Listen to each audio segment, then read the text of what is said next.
আজকে মহামান্য কলকাতা হাইকোর্টের রায় কার্যত ঢাকি সমেত বিসর্জন হলো বাংলা বিরোধী জমিদারদের। এর আগে অভিজিৎ গাঙ্গুলি, উনি বিচারপতি ছিলেন না বিজেপির দালাল ছিলেন আজকে পরিষ্কার। অভিজিৎ গাঙ্গুলি রায় দিয়েছিলেন 32,000 চাকরি খাওয়ার জন্য।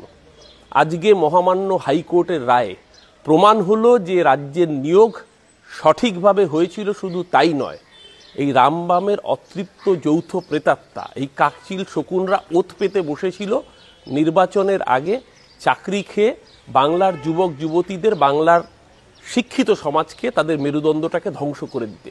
মহামান্য হাইকোর্টের রায়ে আজকে পরিষ্কার হয়ে গেল যে বাংলা বিরোধী জমিদারদের চক্রান্ত ব্যর্থ করে মমতা বন্দ্যোপাধ্যায়ের সরকারের আমলে যে চাকরি পেয়েছিল সেই চাকরি সঠিকভাবে তারা পেয়েছিলেন।